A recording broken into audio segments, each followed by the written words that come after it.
All right, today we're diving into the incredible story of a musician who completely changed how we think about, well, listening. We're talking about the one and only Evelyn Glennie. Wow, what a quote, right? Master percussionist James Blades really hits on something amazing here. It's this idea that what we just hear, she feels on a whole other level. So the big question is, how on earth is that possible? Well, let's get into it. So this is Evelyn Glennie, and when you see her on stage, you're just blown away. I mean, look at her. She is in total command, one of the best multi-percussionists in the entire world. The energy, the focus, it's just absolutely breathtaking. But here's the thing that just stops you in your tracks. This musician, at the absolute top of her game, is profoundly deaf. Yeah, you heard that right. And that's what makes her story not just impressive, but honestly, almost unbelievable. Okay, so let's rewind a bit. I want you to picture this. A 17-year-old girl, straight from a farm in Scotland, standing on a packed train platform in the middle of London. It's her first day heading to the super prestigious Royal Academy of Music. She's nervous, sure, but she's also got this fire in her, and she's about to face a challenge bigger than pretty much anyone else there.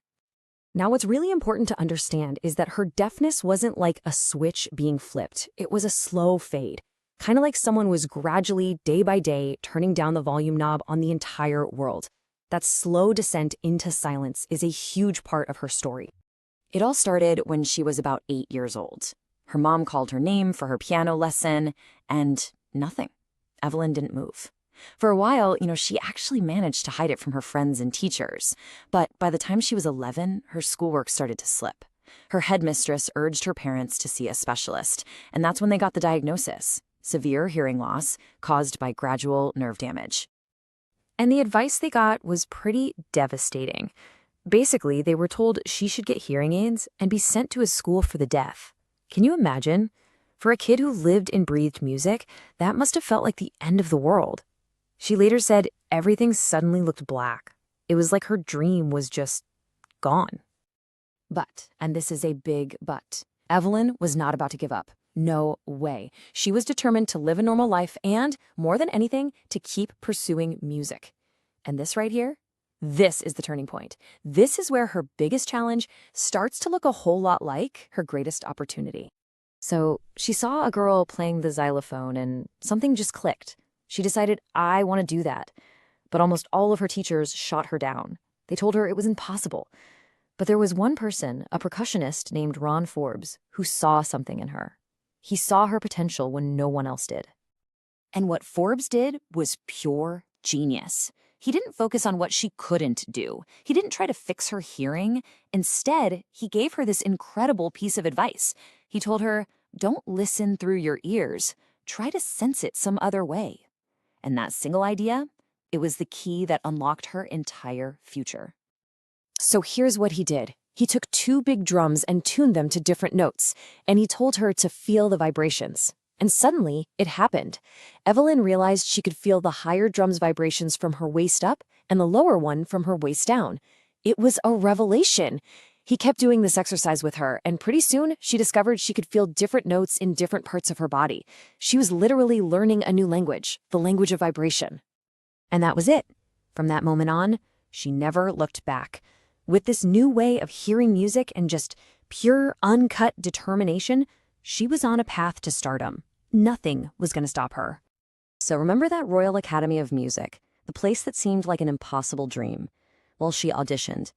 And she didn't just scrape by. She scored one of the highest marks in the history of the Academy. Let that sink in. The girl they said couldn't pursue music outscored thousands of students with perfect hearing. And from there, her career just took off. Today, she's one of the most in-demand percussionists on the globe. And get this, she has mastered over 1,000 instruments. 1,000.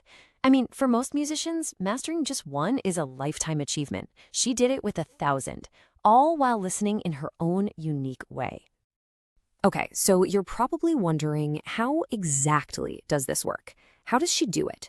Well, let's take a closer look, starting with that xylophone, the instrument that started it all.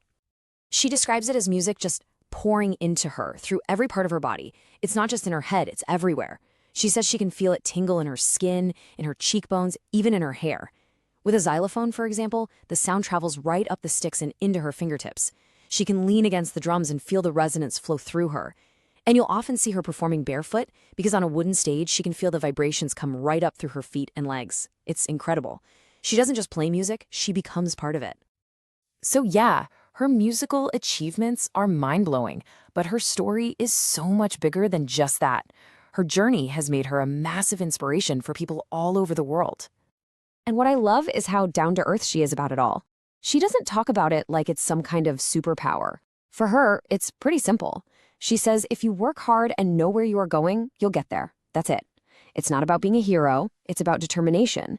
And that's a lesson that applies to absolutely everyone, right? And she really walks the talk. I mean, this woman has a crazy busy international schedule, but she always makes time to give back. She plays free concerts in places like prisons and hospitals, and she makes it a huge priority to teach classes for young musicians, passing on that incredible gift that she worked so hard to unlock. And maybe that's her greatest legacy.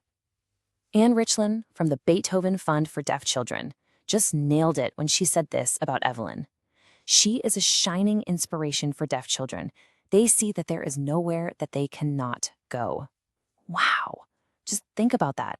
She's shown an entire generation that their dreams are not limited by their challenges.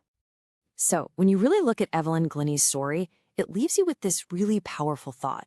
See, she didn't just overcome her deafness. She learned how to use it. She turned it into a completely new and extraordinary way to experience the world.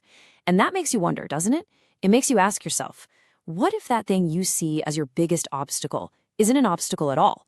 What if your greatest challenge is actually your greatest opportunity?